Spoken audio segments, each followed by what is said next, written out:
Well, sweet man. Well, hey, I'm so excited to have you on the podcast. Like, there is so much that I want to dive into. Kind of where I want to start, man, is like, why do what you're doing? Like, why do SharePoint? What is it? Why do it? Like, give us the lowdown, man. Yeah, so why do Sharefront? Great question. I started off in retail leasing. So I used to rent a lot of retail stores in New York City between like Manhattan, Brooklyn, and Queens. And then when COVID hit, I sort of just like took a step back. I couldn't really work. Obviously, businesses were closed. And I was like, there's co-working, there's co-living, there's co-industrial, there's basically almost co-everything, co-fulfillment for retailers. And I was like, why not co-retail? And Right. I started diving into calling my clients, seeing where their burdens were, seeing where they were struggling. And it seemed like if we put the businesses together, we would take care of a lot of their problems, which were like high upfront cost, generating foot traffic, actually being able to manage and maintain like a business. Like there are designers that are great designers, but might not know how to run a retail shop so well. And there are chefs that Right. can cook the Michelin star restaurant, but again, it's not easy to manage employees and inventory. So what I realized was, if we bring the businesses together, then that would create a synergy between them and hopefully reduce costs, give people more of a reason to come into the space. We also, Sharefront manages the locations for them if they need. So we manage employees, processing, design, and everything for them. So that's how I sort of got into it. And then from there, it's been really exciting to see what the consumers want, what the brands want, and where it led us today, which is similar, but I think the essence that we caught was more core than what I thought originally, honestly. I think that seeing that in the marketplace of like, hey, we have all these other shared spaces. Why don't we have this? That's so interesting, brother. Um, how like because there are those other examples of like co-living and co-working and all those things. This is such a new idea. How did you kind of like what was the process of walking through how it actually works, man? Yeah. Cuz you literally created something from nothing. I'm just curious what that process was like. Yeah, so I definitely had, I won't lie, I got a lot of inspiration from existing businesses that were already really big and they were sort of guiding me to this. One of them is like Amy Leon Dore and Kith. They're like two New York brands that they implemented their own branding, their own ice cream, and their own coffee. But it created an environment, it created a culture that I thought was really in essence. And it also generated regular foot traffic. It created a second source of income for their retail stores. And then I got a chance to meet with the owner of the Toys R Us that was recently purchased, and watching them partner with Macy's sort of gave me like support behind me, and that was like my backbone. And I was like, look, Macy's went from being bankrupt to having 430 locations in 1 year. And Just a few. if just a few, and now finally they're opening up their own spaces again. But the model makes sense, and seeing other people sort of do it gave me an extra push, but it was a lot of analytics, doing data research, and thank God sitting with the right people. Yeah. I would say I was guided in the right way, and a lot of picking people's brains and learning from them and getting their experience, and then going to see these things firsthand really opened my eyes. Another one that is my inspiration is Todd Snyder. He did something beautifully next to Madison Square Park, where he basically brought Joe and the Juice, a hair salon, his clothes, Moscow glasses.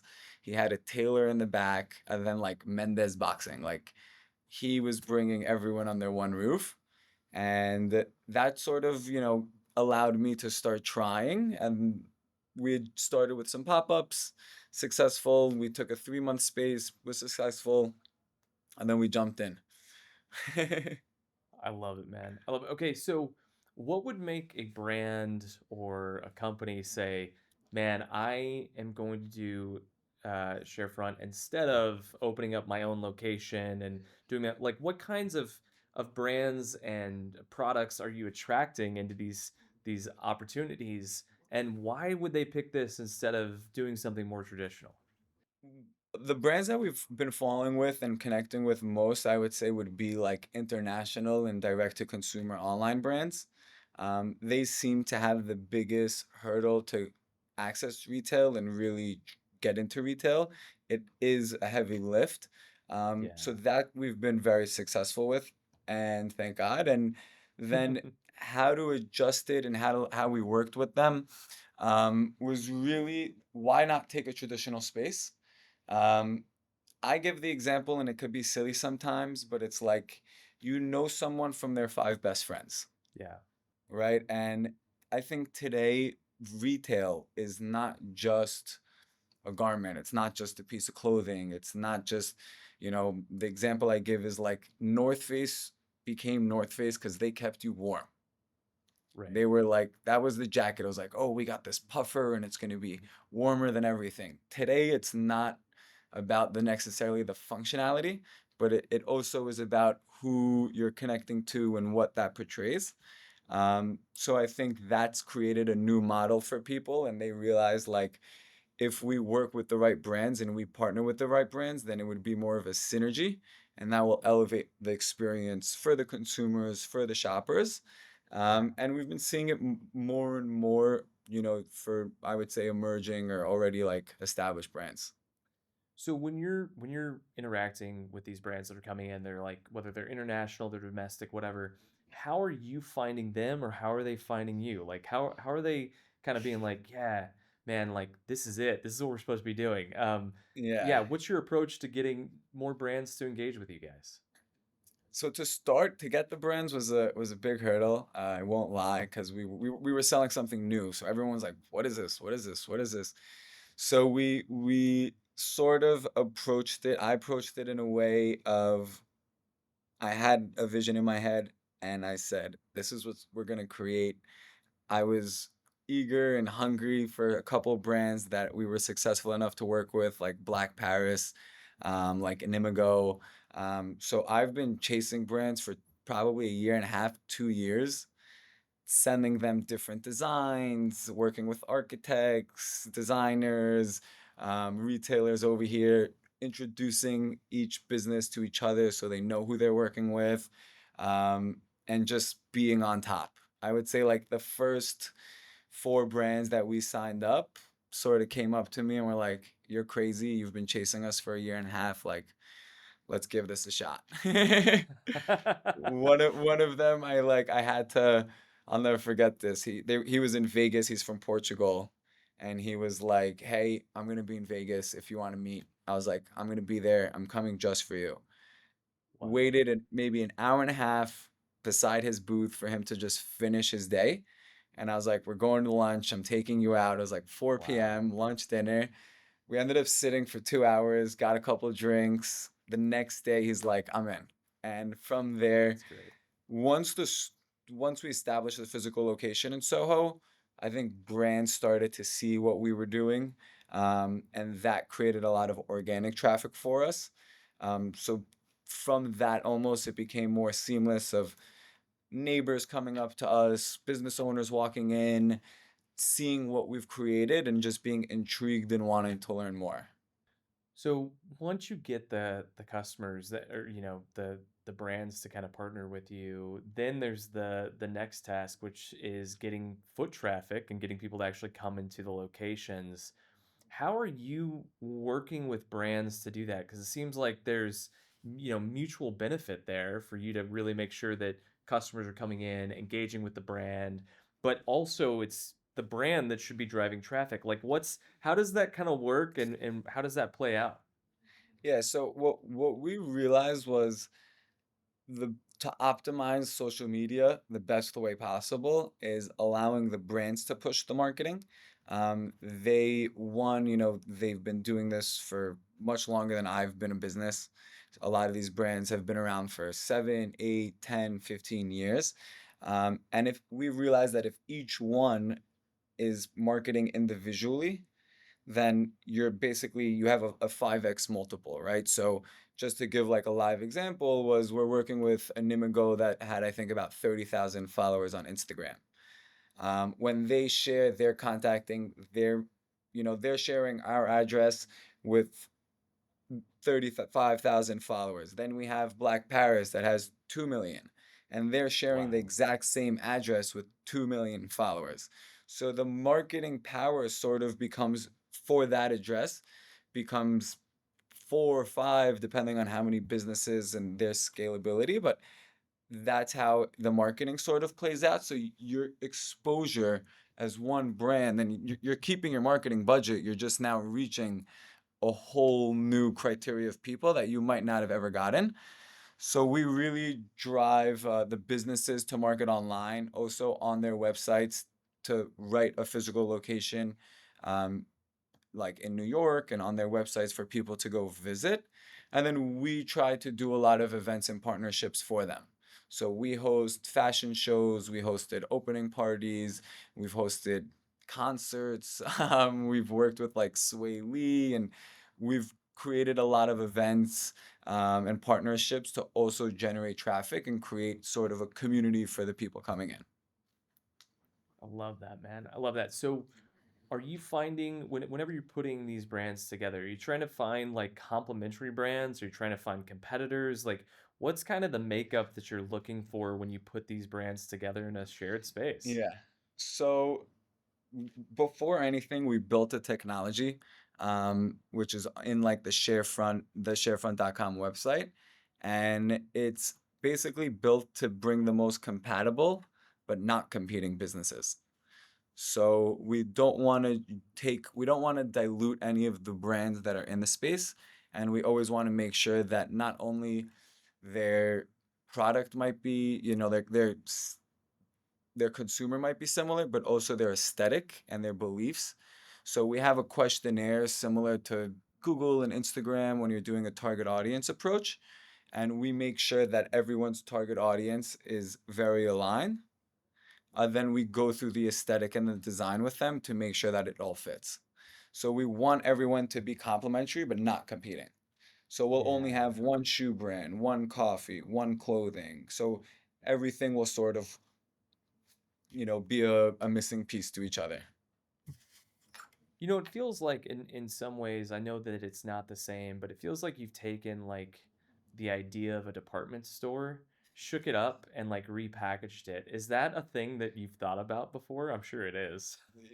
I never thought of it like that, but I guess now I've heard it a handful of times, and it is. I would say it's a more curated department store.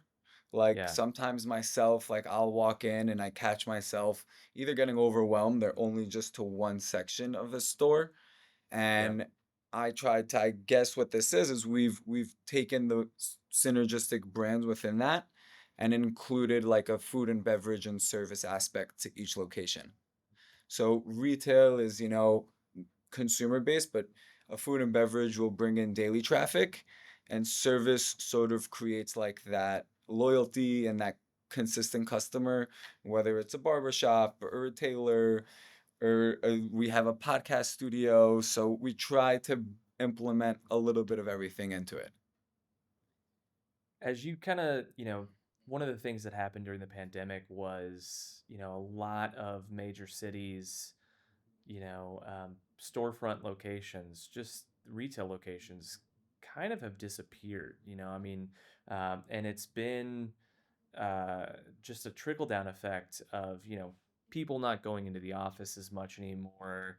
I work remotely. I didn't in 2019, right? So like there's all these things that have kind of changed. It feels like your model is really built for where we're heading as retail consumers, also engaging with e-commerce in more profound ways and things of that nature. Do you see this type of model being more pervasive as we move into the 2030s? For sure. For sure. I honestly didn't when I was starting the company. But as time progressed, I realized what bringing these brands together created, and it bringing like-minded businesses started to create and bring like-minded people. And then from all of the events and really attraction that we got from hosting, we got so many people that were signing up and interested in being uh, involved in something more than necessarily just a retail store or a clothing brand. And I realized that I my new phrase is retail religion. I think retail has sort of become a modern religion for people in a way. And Yeah. like I always make a joke of like, you could tell an investment banker from an attorney, and the attorney from the artist, and the artist from the creator. Like everyone has their distinct look in a way. And I think we've are tackled it without intentionally doing it, but now it's been a focus of ours, and we want to make sure that all our spaces are more than just a retail space. It becomes a place where people could feel comfortable and feel part of something. And that's sort of why we went with the den. Like our physical Yeah. locations are called the den. That's cool. I love well, and it feels inviting, right? Like that you don't feel intimidated by the den and you don't it's like, oh yeah, that's where we go to hang out. That's where we go to just be together. Like that's a great name, man. Yeah, and we have like a pool table and a lounge and everything as well in our spaces. So like they could really just feel like, if you want to meet someone, you want to shop, or you want to have a place that you feel good in, maybe instead of a hotel lobby, you could come to us. I love that, man. So as you look forward and you think about like kind of where you're going over the next 3 to 5 years, what's next for you guys and what's happening? What's next is we're focused on working a little bit more like on a not new concept, but a new store focused around like health.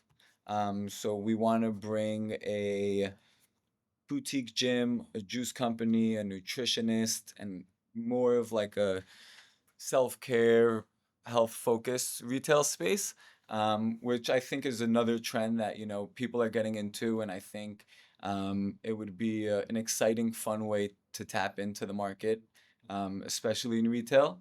And I want to try introducing new businesses that might traditionally not take retail. So that's something that we've been having some fun with, honestly. I love it, man. I love it. Another venture that we've recently encountered, which has been really exciting and fun, was actually partnering with a dating app, which came from out of the blue, but has been really successful and really exciting. Um, yeah, I made that face too. Which we're focusing on, again, bringing the right people together. So that has also been really fun to really create a space and see how many people we could bring together and create that like sort of community and following, honestly. Love it, man. I love it. Well, Yaron, thank you so much for joining the podcast today. If people want to check you out, they want to check out Sharefront, where can they go to do that? You would be able to go on online at thesharefront.com or Instagram, Sharefront, or the Den. And feel free to always reach out. I personally am on it always and answering, and always love to hear feedback, any new opportunities or anything exciting, and always looking to learn new things. So if there's ever anyone working on something similar, I would love to connect. Well, thank you for being on the podcast again. No, thank you guys. It's been an honor, honestly. Yeah, absolutely, man. Thank you for running unicorn campaigns, brother. I appreciate it, man. And yeah, thank you so much, brother.